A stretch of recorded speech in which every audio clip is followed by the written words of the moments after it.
Welcome back, Canadian Baseball Network fans, to another episode of the Canadian Baseball Network podcast. Our guest today is Mike Wilner of the Toronto Star. Jackson.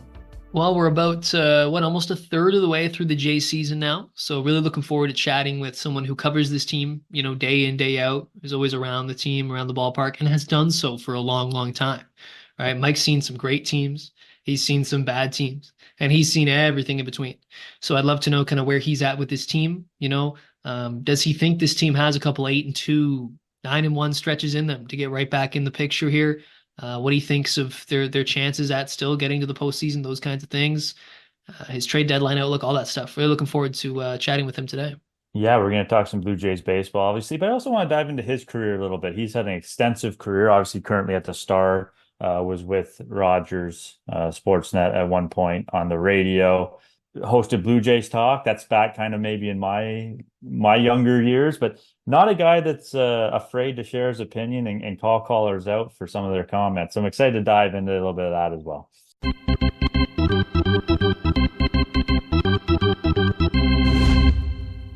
We are thrilled to welcome to the Canadian Baseball Network podcast, Mike Wilner. Mike, how's it going? It's going well, thank you. How are you guys? I'm good. There's a little bit of hesitation in that. Is the season starting to wear on you already? No. I'm just I was confused by a Zoom notification because I'm quite old. So but no, it's look, this is what living in the toy department is like. When you work in sports, it's not a real job. It's not real life. I often wonder what my life would be like if I had a real job. So yeah, things are going great. Okay, perfect. That's good to hear. So we obviously want to talk a little bit of Blue Jays, but before we get too in depth, I just want to know kind of your overall thoughts on this team now, almost 2 months in. Where do you see this team and where it stacks up? I mean, obviously, it's been hugely disappointing over the first almost third of the season. This isn't what anybody expected. I mean, the schedule certainly has been really, really tough. But even with the most difficult schedule in the major leagues, no one would have thought that the Blue Jays would be a bottom 5 team in scoring runs in the majors. So that's been a massive disappointment. But I see a positive in the fact that they're only 4 games under 500 right now, that they're not buried. They could have been. They certainly have played poorly enough to be. There's still a ton of season left, and I think it's difficult to find teams in this current playoff era that haven't had a lull like this or similar to it. It feels to me like people forget every April everything they've seen about baseball if they've paid attention for however long they've been a fan. And nothing is over. There's no insurmountable deficit. There's no reason to write off the last 2/3 of the season. There's still a lot of baseball left and more than enough time for the Jays to get themselves back into a playoff spot. Yeah, I think anyone that follows you either on Twitter or your writing, you're one to preach patience, and it is still early. I totally agree with that. But over the course of your time covering the team, is there typically a point in the season, maybe not a definitive date, that kind of that mentality kind of switches, in the clubhouse? I don't think in the clubhouse by any means, because baseball is not one of those games where you can say, okay, well, we've decided that it's important to start winning now, so we're going to start winning now, right? That's one of the other things that I talk about a lot, is that it's not a try harder sport. Try harder doesn't help. You can't take the ball away from the other team, right? You get your turn and they get theirs. So there are no loose balls to win battles for, right? There are no puck battles in the corners that you can win by just wanting it more. So, those guys have been through this many times, whether it's Vlad and Bo or whether it's the George Springers and Justin Turners and Chris Bassett's of the world. They understand what a season is. They've seen deficits overcome. They get how much time they have, and they understand that there's urgency required at all times. They're trying to win every game they play, and that doesn't change no matter what point in the season it is. That kind of takes me to my next question. Were you at that Ross Atkins media availability last weekend? Sure was. I thought so. I was listening on the radio. I was on the road, so I was listening on the radio. I thought I heard you asking questions, but I want to make sure. What did you make of that whole media availability? And do you think it was helpful? I mean, is Ross Atkins in front of a microphone ever helpful? Well, I had a feeling what he was going to say, and it was basically to a T. But I wanted your impression. Yeah, look, I mean, I don't know that, like, he's always had a problem putting a message across. He can often talk in circles. He's very, very, very guarded with what he feels like he can say, to a greater extent than most of the other executives I've ever dealt with, and certainly to a far greater extent than, say, an Alex Anthopoulos or a JP Ricciardi, who are his two predecessors. So people were never going to get what they wanted out of that Ross Atkins availability. He was never going to come out there and say, look, we screwed up in the offseason. We doubling down on the pitching and defense was a dumb idea, and we should have gone out there and gotten a bat. He was never going to say that. And he can't, because it undermines the people that he has in his clubhouse right now. And you don't want to do that. He's not going to fire John Schneider because it's not John Schneider's fault. I talk about this actually on the current episode of my podcast of Deep Left Field that's out right now. This contradiction in the fan base about fire Ross Atkins and fire John Schneider. They're both terrible. I mean, they can't both be terrible, right? Either Ross Atkins has built a really good team that John Schneider has messed up, or Ross Atkins has built a really bad team that John Schneider's gotten the absolute best he possibly can out of. They both can't be true, because John Schneider has the highest winning percentage of any manager in Blue Jays history. So it's got to be one or the other. It can't be both of them. But, that availability sort of went the way that availability was always going to go. I tried to get him, the one thing I thought we could maybe talk about was the bottom of the roster. I asked him about switching out a Daniel Vogelback for Spencer Horwitz, because that seemed to make sense. And then the next day, Vogelback had the homer and the 3 hits. But it's, you're never going to get what you want from Ross Atkins, I think, basically is what it comes down to.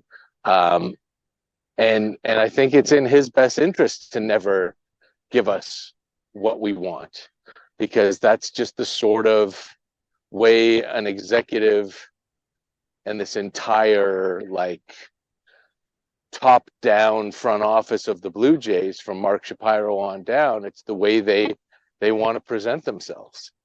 Yeah, and I think Jackson and I were actually talking about that before we hopped on here. How Ross Atkins is very guarded, it seems, even more so considering most front offices are pretty guarded to a certain extent, rightfully so. But is there anything you think he could have said that would have appeased the fan base, or was it kind of he's just doing it for face value? Well, he's doing it because we asked, right? And because a general manager should speak to the media relatively regularly. I think this was his first since the home opener. So if he's going to do it every quarter of the season, I would think that's the bare minimum of when a general manager has to, it's probably less than the bare minimum of when a general manager has to address the media. So he wasn't, he was doing it because there was a request put in. We haven't talked to this guy in a couple of months. It's time. But no, I mean, he could have fired Guillermo Martinez and that would have made people happy, but it wouldn't have done anything. Yeah. So I'm in the same boat. I think too much is put on the coaching. Too much of the blame is put on the coaching staff. Do you obviously feel the same way about that?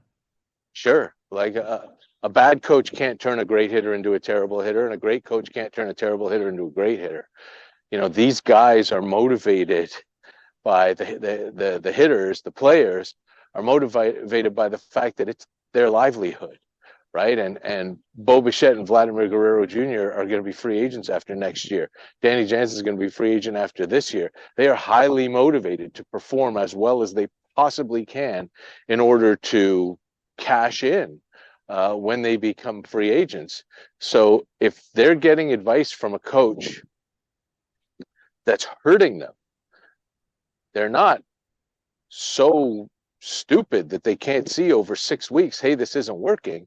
They're going to do the things that work, that got them to the major leagues. It's coaches are there to facilitate work, to look at video with you, to say, hey, notice that, I noticed this, let's try to do more of this and less of that. And just to be a second set of eyes, and to be someone who feeds the pitching, the high velo machine, and gives you flips and tries to break down what's going on. But ultimately, success or failure is always, always, always on the player. Yeah, I always say I could have had Greg Maddux as a pitching coach, and I wasn't making it to the big leagues. So I 1,000%. I always think there's too much made of that. Last thing on that media availability, the timing. People made a big deal about the timing, the long weekend. Do you make much of that, or is that kind of something that's overblown by the fan base? I think it stunk. I think. I mean, none of us wanted to be there at 10:30 in the morning on a Saturday. The long weekend doesn't matter. There was a game anyway, right? So we were going to be there to cover it regardless. Had he done it Friday afternoon, there would have been more media there, but the story would have been as buried coming out on Friday after 5 o'clock on a long weekend as it would have Saturday morning. But yeah, the timing certainly wasn't great. It's not great to do it when as few eyes as possible are on you, and that it didn't feel unintentional the way it was scheduled. I'll say that. Yeah. So I guess my next question would be, a lot's been made over this stretch here, the White Sox, Tigers, White Sox, Pirates. Do you believe that this team has an 8-10 run in them over the next, I guess, one that would be 7 games with the Tigers and the White Sox? I've already won 3 of 4, right? So it only has to be 5 to 6. That's yeah. I honestly, yeah, every team has an 8-2 in them. Every team, whether they're great or whether they're terrible, right? Remember the 2013 Blue Jays, who were this massive, massive, massive disappointment. They were the Vegas favorites to win the World Series, and they finished in last place. They had an 11-game win streak. So last place teams win crap loads of games all the time, and first place teams go on losing streaks. I always go back to the 1993 Blue Jays, who people talk about as this impervious super team. They went 3-13 over a 2.5-week stretch in July that year. So sure, they have an 8-2 run in them. Do they need it? No, they don't. It would be great. It would make everybody happy, and it would make their lives a lot easier, but it's not necessary. Yeah, everyone forgets those 3-13 stretches when you're struggling, even good teams. 100%. Everybody forgets all the 1-for-31s that Joe Carter had. And everyone, if the Blue Jays wind up having a successful season, everyone will forget about this too. The summer months are fast approaching, and the place to be this summer for young baseball players is the Baseball Zone's summer camps. This July and August, the Baseball Zone is offering indoor and outdoor camps. It's a fantastic way for young athletes to improve their skills, make new friends, and of course have plenty of fun. They're also offering a summer membership this year that's unlimited summer camp access for $9.99. For more info and to sign up, head to thebaseballzone.ca. So I want to kind of dive into your career a little bit. So I want to leave this a little bit open-ended, but kind of take me back. When did you first start covering the Blue Jays? How did that kind of all work out for you? I will give you the caveat asking that question. In that I once spoke at this really cool Seneca College course, spring training for fans, which was, maybe still is, run by Bill Humber, who's a Canadian Baseball Hall of Famer, a baseball historian. He asked me that question, and the answer was 70 minutes long. So I'm going to try not to do that. But the origin, the first one, when did I start covering the Blue Jays? Was in September of 1988 with the University of Toronto radio when I was in first year at U of T, and went to school thinking I was going to be an accountant or a lawyer or something like that, and then discovered the radio station in the first week, and that sort of changed the course of everything for me. So I appreciate you saving us about 69 minutes there. That kind of segues into my next question is when I was growing up playing, I always remember, on the drive home, the Jays games on, and the post game would come on. You hosted Blue Jays Talk for a while. I did for a while, yeah, from 2002 to 2018. It was that long, eh? Yeah. Okay, yeah. 17 years. That's why it's like a memory of my childhood, I guess. But so you weren't really one to hold back with callers in your opinion, and you're still not one to do that. Do you think that's harder to do now, given the way society's changed? No, I think it's easier to do the way society has changed, and the difference now is that you don't have to be right to do that. I remember when the first time I really got deeply into radio when I was working at U of T in '88, and then in 1989 I started broadcasting for the Welland Pirates, a team that no longer exists in a league that no longer exists.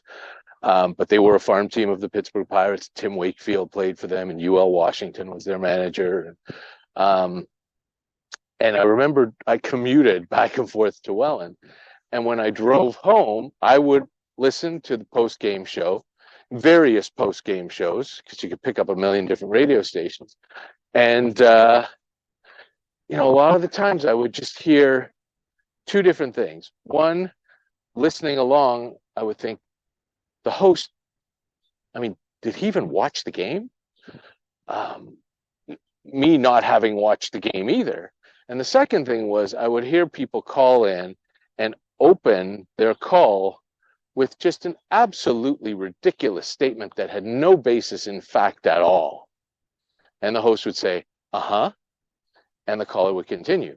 And I thought, man, if I ever get in that position, I'm never going to do that. Like, how can you just accept at its face something that's completely incorrect? Opinions are what opinions are, but there has to be a germ of fact in coming to that opinion. And so when I was hosting Jays Talk, I challenged people on their opinions, and they didn't like that. A lot of people called just to have the host validate their anger and their emotion. And when somebody calls and says something and I say, well, no, that's not what happened, or here's what really happened, or why do you feel that way, they get really angry. And, I could have saved myself a lot of grief and probably could have done a lot better, a lot faster in the profession that I wanted to, in chasing that dream job, if I had just said, uh-huh. But I couldn't. It just didn't. It wasn't right. Yeah, you don't strike me as the type of guy to just say, uh-huh, yeah, you're right, yeah. Sure. No, if you are, sure. I'm happy, I'm happy to validate your feelings if they're based on truth. But look, when you're calling in after a game, you're generally not calling in to say, hey, everything's great. You have a complaint, and the Blue Jays were pretty bad for most of those years between 2002 and 2018, or at least pretty mediocre. And not a lot of people were happy, but a lot of people made up a lot of stories in their heads. And that's what sports fans do. I just wanted to have rational discussion about what was going on. And I don't think a lot of callers wanted to do that. Yeah, no, you're describing it exactly as I remember it. So I'm glad my memory is doing okay. So I guess I have to ask, were there any memorable callers, ridiculous trade proposals, things like that you remember? Is there any that really stand out? Because I'm curious, I want to hear some of the examples of things that you just thought were so ridiculous. I think you can find some on YouTube. First of all, the most memorable caller was John Gibbons. That happened at Yankee Stadium in probably 18, when I had asked him in the pregame why Russell Martin wasn't starting that day, and he, I don't remember what he said, but he was like, well, you want to make out the lineup or something like that. But then I believe Luke Maley started at catcher and had a big game. And so after the game, when Gibby was doing the post game with the media, he asked Arash Madani for the phone number to Jays Talk, and he called. John in Toronto, how you doing? Hey, Mike. First time caller. All right, cool. You got like 2 minutes. Go ahead. Well, I tell you what, tell me a little bit about Estrada. He, we got him, a couple of years ago, and I tell you what, he might be one of the best pitchers in the league. What do you think? Well, first of all, this is not your third call. This is your first. We are very happy that you do it. But you know what? Marco Estrada was not our player of the game tonight, John. John in the Bronx. We picked Ryan Goins. What do you think of that? Well, I don't know, but I think it was great on Gibby Part there to catch all right. At Maley. I thought that Maley did a great job. I heard you before the game. What an expert you are, man, and I'm glad you were wrong once again. Hey, it happens every once in a while, and it's always good if I'm wrong and you're the one that's right. That was hilarious and so much fun that he would do that. I can't imagine that it's ever happened before or since in history that a team's manager has called its team's post-game show. Yeah, that seems like a very John Gibbons thing to do. Oh yeah, there's a reason we all say he's the best. Because he's the best. So that's by far the most memorable. Pardon me? I wish we had this conversation a couple months ago, because we actually had John on the podcast, and I would have asked him about that but I forgot that even happened. So I appreciate that example. Yeah, that would have been. I'm sure he would have loved to tell that story. There was a caller who must have been putting me on, who proclaimed himself a baseball genius and knew all the things to fix the Blue Jays, but then he said, this was like pre-13, that they should get Mark Burley, but he said Burley was a right-hander, and talked about another guy and got his name wrong and somebody else, and that was not as memorable, I guess, because I can't specifically remember the three players he talked about, all of whom he got a very specific and very obvious detail wrong about. But that was funny at the very least. I remember in the early days, Vernon Wells had just signed the big contract and was having a bad year, and it was September. And the Jays were playing Baltimore, and Baltimore had this September call-up named Tyke Redmond, who was an outfielder, probably older than Vernon, but he was hitting like .417 in his 11 at-bats in September, and somebody called up and said the Blue Jays need to trade Vernon Wells straight up for Tyke Redmond. And that's another one that I will never forget for sure. How do you even respond to something like that? Pretty sure I laughed. Laugh and click. Thanks for calling. Yeah. So how are you seeing coverage of this team change over the course of your career? I'm sure social media has been a big thing, but are there any other ways that have kind of maybe made it better or maybe worse to cover the team?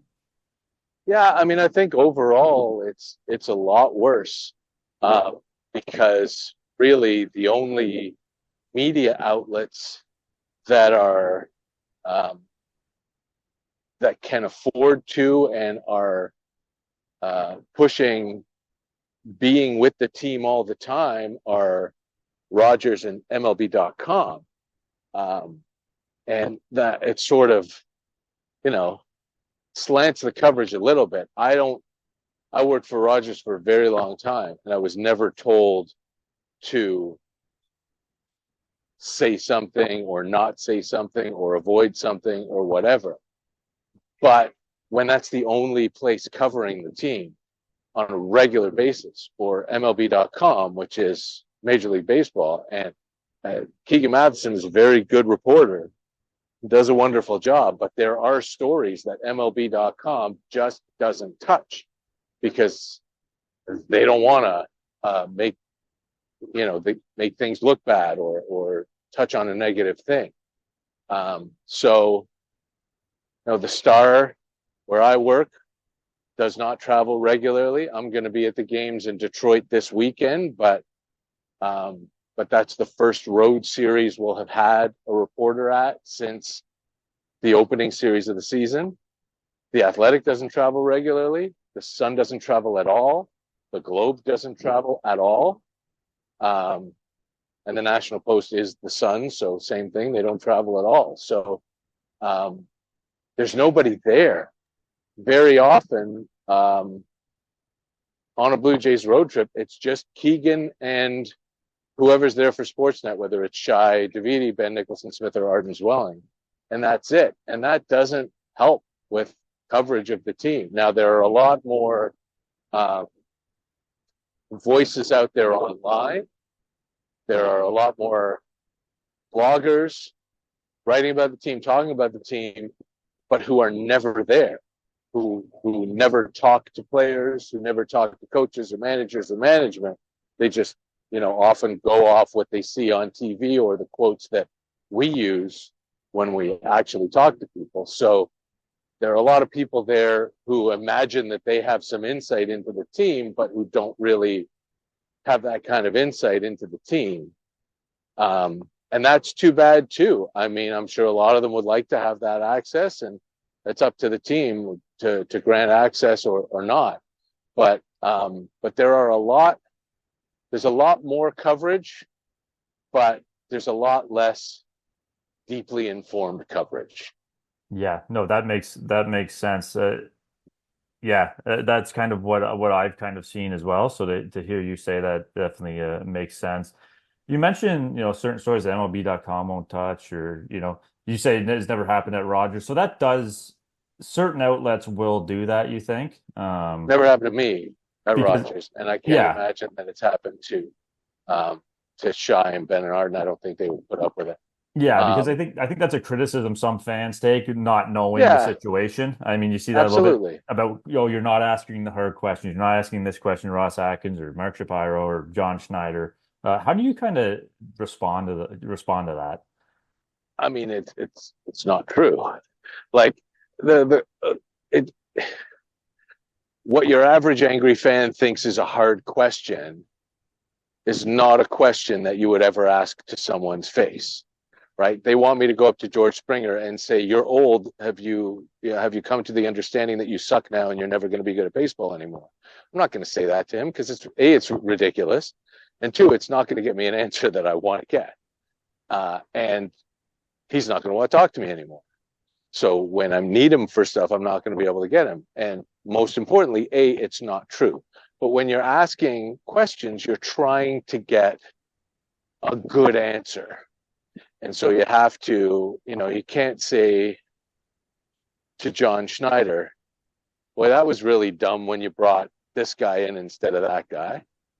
Because, I asked him on Tuesday night after that 5-0 loss.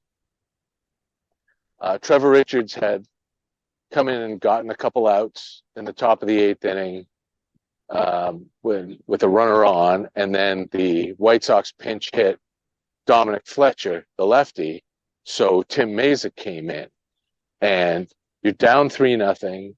Meza is struggling. You want to get him right. Trevor Richards can get left-handed hitters out, and there's no reason to make that change at that point, except to get Tim Meza a good matchup, a left-handed hitter he should get out. I think Fletcher was hitting .088 against lefties at the time. So I asked him if that pitching change was to get Meza going, to give him some positive and hopefully get him on track to come back and be the pitcher that he's always been. And Schneider's answer was no, I was trying to get Fletcher out, and that was it. So that touched a nerve because everyone's worried about Tim Meza, and everyone really knows how big a part of this team he should be and really wants to get him going. And the fact that he didn't get Fletcher out and gave up another big hit after that, and it became 5-0. Schneider was still upset about that, I'm sure. So that's not the kind of answer I want to get, because it doesn't help. It doesn't move any story forward. It doesn't provide any sort of insight at all. And that was a pretty innocuous question. But that's the sort of dance that you have to do. You have to get the information that you need without putting your subject on the defensive or in a headspace where they're not going to want to engage. I have a list of things I want to talk about here, and you're just segueing right into the next one. So that's awesome.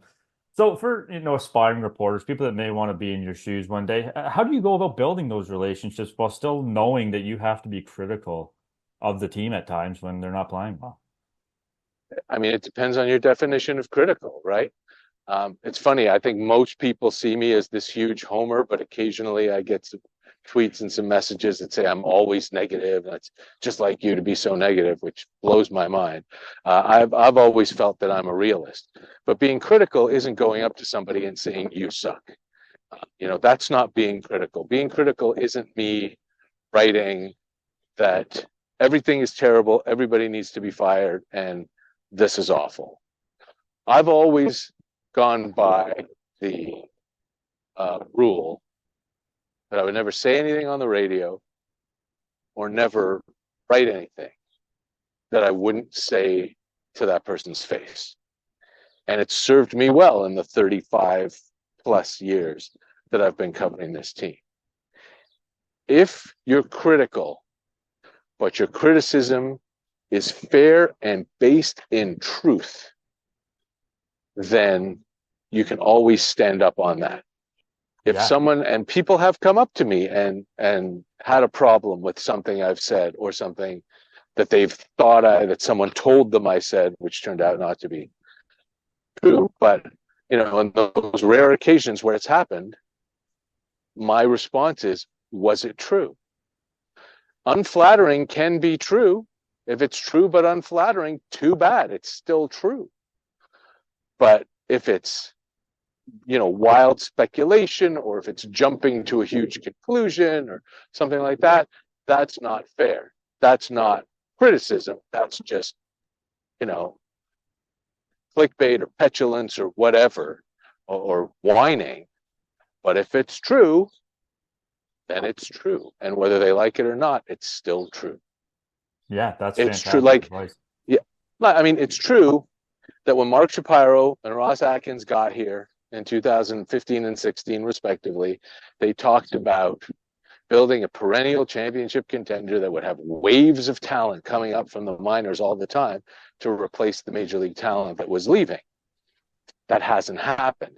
So it's true to point out that hasn't happened, and it's true to question, and it's fair to question why it hasn't happened, and it's true to point out that they've had a decade to have it happen, and it hasn't happened. That's a fair criticism. What's not a fair criticism is John Schneider not using Nate Pearson in a game in April when Pearson had been hot, and whoever not having Pearson because they sent him down, and saying after a blown game, well, if Nate Pearson had been here, he would absolutely have gone 3 up, 3 down, and the Blue Jays would have won that game. When Nate Pearson comes back, he immediately starts to struggle. So, you never know when a hot player is going to stay hot, when a cold player is going to stay cold. So you can't, those sorts of things aren't factually true. This guy would have gotten the job done and this guy didn't. But that's not a fair criticism. You're starting to sound like some of your callers on Blue Jays talk like that. With comments like that. I guess I should have examples of things that are. Yeah. I guess I should have prefaced this entire conversation with criticisms that the intelligent fan would ask. Maybe is the way I should have worded it. But that's not the people who are screaming that that nobody's asking the tough questions.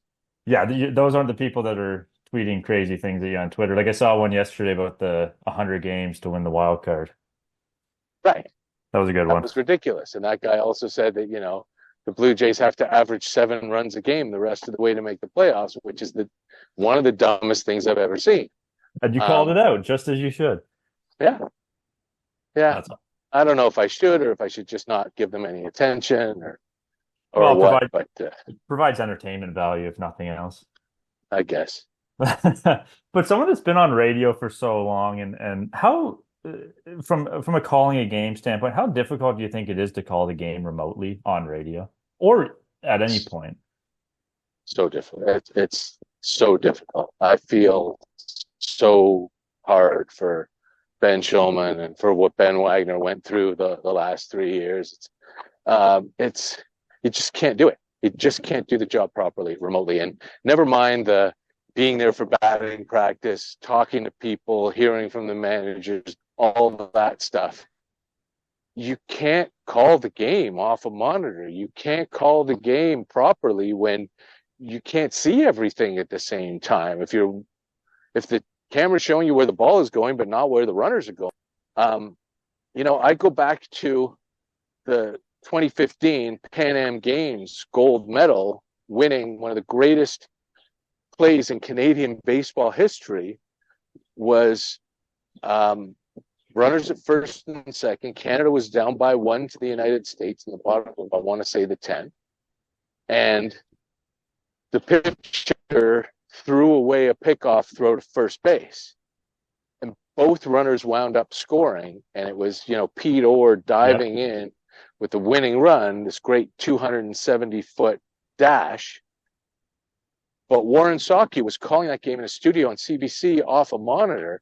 He had no idea that Orr was even going to try to score because the camera was never on him. So Warren's getting really excited about the fact that Canada has tied the game, which was great. But if he was there at the ballpark, he would have seen Orr coming and not stopping and about to score the tying run. And as a result, the call is terrible, not Warren's fault at all, because he couldn't see what was happening. And that's it in a nutshell. When you can't see everything that's happening, how can you possibly call a game well? Yeah, that's a great example because that's one of the bigger moments in Canadian baseball history. I mean, that photo of Pete Orr celebrating after scoring, I mean, that's an iconic photo. Absolutely. Yeah, and it would have been an iconic call too if Warren could have seen it. Yeah, and then I mean he has to wear that, right? That he didn't botch the call because you couldn't see it, but that's what people are going to think. Absolute best that he could. Yeah, so that kind of leads to my last question. With such a, we talked a little bit about the newspaper industry before we started here. What advice do you have for aspiring reporters and journalists at a time when it seems like less and less coverage is available, less and less opportunities are available? It's the same advice that the great David Melbourne gave me probably close to 30 years ago when I was doing weekends at 680 News. He was the weekend evening anchor, great voice like butter, and he always used to give me a ride home because I lived at Bathurst and Steeles at the time. He lived at Bayview and Steeles, and this was like I'm an evening sports reporter. I had nothing to do with the Fan, with Jays Talk, with anything with the Blue Jays broadcast yet. Rogers didn't own 680, Rogers didn't own the Fan yet. And when he dropped me off, he always would say, remember, it's not too late to go to dental school.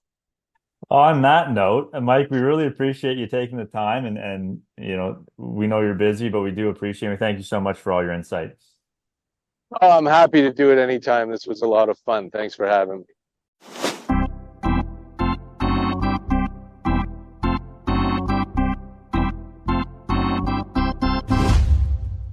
Another episode, another great guest and conversation, Jackson. That was some great insight, not only into the Blue Jays, but kind of the behind the scenes of how this team is covered. Yeah, really good chat with Mike. Great to hear from him. We really appreciate him joining us. I think it mirrors a lot of industry trends, right? They're cutting back, not exactly investing in. We see that kind of in all areas of media right now. We're seeing it with the Jays certainly too. And as he said, without that sort of deep coverage, was sort of informed coverage, deeply informed, he called it. You miss out on those stories, perhaps, that don't get a chance to be told simply because there's no one there to do so. It's a missed opportunity not only for the team, but also the fans, right? Yeah, and I think like social media especially has given a voice to people to cover the team, which is great, like you said, but it's also not the most insightful and maybe even accurate coverage that people want or deserve. We knew that trend was happening. I asked a question because I thought it was interesting from someone that's seen he said 35 years, 3 decades of Blue Jays baseball and how it's really changed over the course of years. I thought that was really interesting insight. Well, there was a time, Matt, where like Ross Atkins on a Saturday morning or whatever, whatever he is talking, there would be a huge amount of, every outlet would have someone there, right? And when they go on the road, a lot more outlets would have people go on the road, right? I was a little surprised at some of the outlets he was naming that don't travel people. It's disappointing. And like I said, who really suffers? Well, the fan who doesn't get as much content and as much insight. Yeah, for sure. And like you said, the joke, I don't know if he was joking about being a dentist at the end. That's not a bad idea for a lot of people, but yeah, it is disappointing, but there's people still want the coverage and that's what makes it so disappointing. People yearn for that coverage and that insight and conversations like the one that we just had with Mike. So we really appreciate him coming on. Yeah, and that's why you see more, like he talked about, independent outlets pop up, right? Independent coverage, or people who are covering the team who maybe used to write for the team or cover the team, write about the team rather, who just don't have access to actually go to the game or whatever. And as he said, it's good, but the limited access does have a lot of negative downsides. And speaking of disappointing, also talking about the team itself and the way they've played, I thought that he made a couple good points about giving the perspective of, look, 93 team had a 3-13 stretch. It's baseball, it's random variance. There's going to be ups and downs. I think it's important to kind of remind people about that. But I also really enjoyed his thoughts on tough questions and what is a tough question and what might a fan think a tough question is, because we were talking a little bit off mic about that earlier and about how, all this Ross Atkins press conference and how he's not a very good soundbite. And does he get asked good questions? I think he gets asked a lot of good and fair questions, right? But again, someone isn't going to ask, hey, George, you're old, as he put it, right? So they're going to ask Bo, hey, Bo, you've really had a bad couple months here, haven't you? Like, it's really difficult to kind of, I understand fans are angry, right? But you can't be emotional in those settings. And I think that's kind of what he was alluding to, right? Yeah, and someone like questioning it, I tried to put myself in the shoes of a hardcore fan in this situation, and because I knew he would be brutally honest with his responses, and he was, and it gives you that insight into what's actually going on, because there can be a lot of fluff that happens, and Ross Atkins can come out and say this, say that. Different people can say what they want on social media. Like I said, everybody has a voice, but to hear it from someone that is going to be honest, and covers the team and has done it for a long time, I think that was really important for listeners to hear. Again, we thank Mike for his time, and that's what we're trying to do on this show, is bring on people that are going to give you that behind-the-scenes look, whether it's Mike, Matt Brash, Ben Nicholson-Smith, Keegan Matheson's another good one that we've had on. Just a lot of exciting guests that I hope really have engaged our audience and given them, pulled back the curtain a little bit on what baseball in this country is all about. We thank you, most importantly, for listening, and until next time, take care. Thank you for listening. Be sure to check out Canadian Baseball Network for extensive and comprehensive coverage of the latest in Canadian baseball. And the Baseball Zone, Canada's leading instructional baseball academy and training home to thousands of MLB pro, college, and youth baseball players.